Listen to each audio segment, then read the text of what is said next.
जीवन देश के लिए समर्पित है और चाहे अंदर हो या बाहर। मुख्यमंत्री अरविंद केजरीवाल इन दिनों ईडी के गिरफ्त में हैं और उनके ऊपर सबसे बड़ा आरोप लगाया गया है शराब घोटाले का।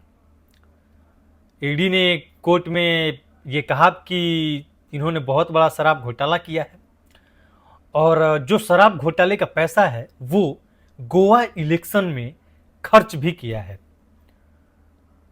तकरीबन 6 दिन के रिमांड पे हैं अरविंद केजरीवाल और इस बीच तमाम जो राजनीतिक पार्टियां हैं और पार्टियों के जो बड़े बड़े नेता हैं वो अलग अलग टिप्पणियां दे रहे हैं और अलग अलग सोशल साइट्स पे मीम बना के अपलोड किए जा रहे हैं अरविंद केजरीवाल को लेकर के। इन्हीं में एक भाजपा के स्टार प्रचारक, बहुत ही बड़े नेता, भोजपुरी इंडस्ट्री से संपर्क रखने वाले, भोजपुरी के बहुत बड़े एक्टर गायक मनोज तिवारी, इनका इन दिनों इन पे अरविंद केजरीवाल पे कसा हुआ एक टिप्पणी वायरल हो रहा है जो मैं आपसे साझा करना चाहता हूं। मनोज तिवारी ने अरविंद केजरीवाल पे हमला करते हुए बोला है कि ईडी की हिरासत में एक मुजरिम आज एक स्क्रिप्ट रच गया। दिल्ली में पानी और शिविर व्यवस्थित नहीं है। यह तब हुआ जब उनकी गिरफ्तारी पर दिल्ली का कोई भी व्यक्ति नहीं उनके समर्थन में आया और न दुख जताया। बेहद देर हो चुकी है अरविंद केजरीवाल, जब आप एक मुजरिम की तरह जेल गए तो एक स्क्रिप्ट निकल कर आ रही है लेकिन दिल्ली इसे सुनने वाली नहीं है। मनोज तिवारी का यह बयान, जो हमला बोलते हुए अरविंद केजरीवाल पे हमला बोला है जिस तरीके से,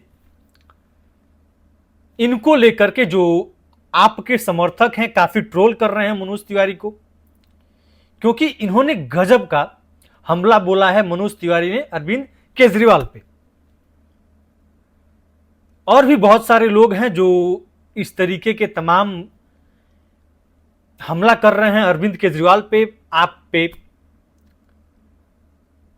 और इसी बीच जब अरविंद केजरीवाल 6 दिनों के रिमांड पे होते हैं ईडी के, तो कई पार्टियां ऐसी हैं जो तमाम इनका विरोध कर रही हैं, अलग अलग जगह पे इनका विरोध प्रदर्शन हो रहा है। तो शराब घोटाले मामले में अरविंद केजरीवाल को ईडी ने पकड़ा हुआ है और 6 दिनों के रिमांड पे इनको रखा गया है। तो हालांकि अब एक बयान वायरल हो रहा है, शायद कुछ खबरों की माने तो अरविंद केजरीवाल का ये कहना है कि सरकार जो है वो जेल से ही चलेगी। कई पार्टियां ऐसी हैं जो अब ये चाहती हैं कि सीएम अरविंद केजरीवाल इस्तीफा दे दें, क्योंकि उन पे बहुत बड़ा आरोप लगा है और वो ईडी के गिरफ्त में है, तो वो सीएम पद से इस्तीफा दे दें। रिपोर्ट्स की माने तो सीएम ने ये कहा है कि जेल से ही सरकार चलेगी और जो भी चीजें होंगी मैं उसको खुद देखूंगा।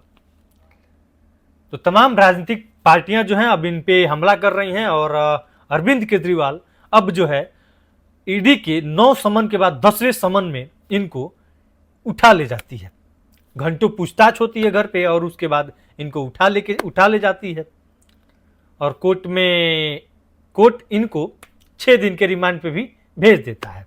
बाकी देखना अब ये है आगे सीएम अरविंद केजरीवाल कहां तक सक्सेस हो पाते हैं और क्या इस्तीफा देंगे सीएम पद से। पूरे मामले में आपका क्या मानना है अरविंद केजरीवाल को लेकर के, कमेंट में हम तक जरूर पहुंचाइएगा। बहुत बहुत धन्यवाद।